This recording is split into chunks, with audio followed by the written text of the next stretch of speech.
Se suele pensar que tener una inteligencia muy alta es la clave para una vida más fácil, ¿a que sí? Es una idea que tenemos todos muy metida en la cabeza. Más inteligencia es igual a menos problemas. Pero, ¿y si esa misma mente tan poderosa que siempre vemos como una ventaja en realidad escondiera sus propias batallas silenciosas? Exacto. La psicología, de hecho, nos muestra una realidad muy distinta. Una mente brillante no es solo una que piensa más rápido, sino una que a menudo carga con un peso que los demás ni se imaginan.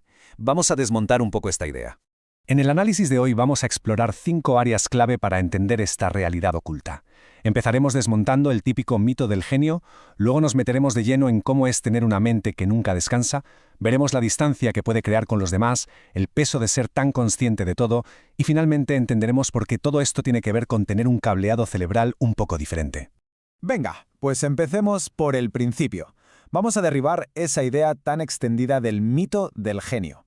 La cultura popular nos ha vendido que las personas muy inteligentes son como superhéroes, ¿no? Que lo tienen todo bajo control, sin debilidades. Pero la realidad es mucho más compleja y la verdad, a menudo bastante más solitaria. Y una parte fundamental de esa realidad oculta son las luchas que se libran por dentro. Así que vamos a explorar 2 de las más comunes, esas que ocurren en una mente que, como dice el título, pues eso, que rara vez consigue descansar. La primera gran lucha es esta: el pensar de más, constantemente. Para una mente con alta inteligencia, el silencio casi nunca es silencioso de verdad. El cerebro está siempre activo, analizando, cuestionando, creando escenarios, sin parar. En psicología, este fenómeno tiene un nombre. Se le llama procesamiento analítico. Los estudios, de hecho, relacionan una mayor capacidad cognitiva con esta tendencia. ¿Y qué significa esto en cristiano? Pues que el cerebro no solo resuelve problemas, sino que se pasa el día creando simulaciones de futuros posibles, analizando cada resultado y dándole 1000 vueltas a conversaciones pasadas.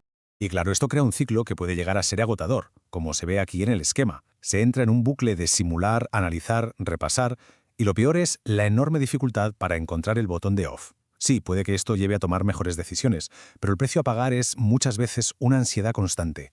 Y la segunda lucha interna, la trampa del perfeccionismo.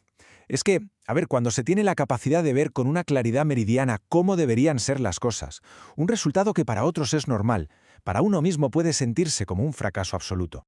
Y esto, claro, tiene consecuencias psicológicas muy reales. Esos estándares tan altos se transforman a menudo en una autocrítica superdura, en un miedo que paraliza a la hora de fallar, y en una frustración continua porque nada parece estar a la altura. Esa sensación de que nunca es suficiente es agotadora. Y bueno, como es lógico, todas estas luchas internas acaban salpicando a lo social. Y es que tener una alta inteligencia no siempre te hace la vida más fácil para conectar con la gente. De hecho, a veces la complica bastante. Aquí se ve muy clara esa brecha comunicativa. Por un lado tenemos una mente que necesita profundidad, que quiere hablar de temas abstractos, que busca conexiones de verdad. Y por otro, la realidad del día a día, que a menudo se queda en la charla trivial, en lo superficial. Su forma de ver el mundo es más compleja, con muchas capas, y por eso es tan difícil sentir que te entienden.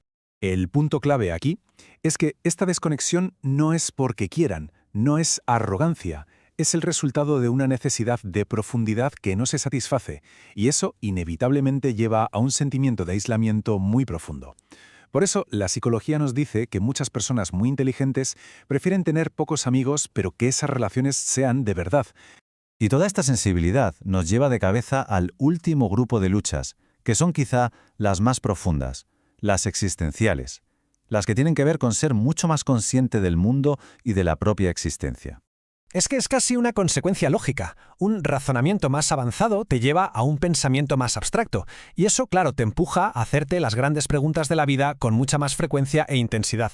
Mientras mucha gente está en su día a día, una mente muy activa se puede quedar atrapada en estas preguntas. ¿Cuál es el propósito de mi vida? ¿Qué sentido tiene todo esto? ¿Qué pasa con la muerte? Esta reflexión constante sobre el panorama general puede generar una ansiedad existencial considerable. Y llegamos a la última lucha que analizamos, que es un poco el resumen de todo, la carga de darse cuenta de todo.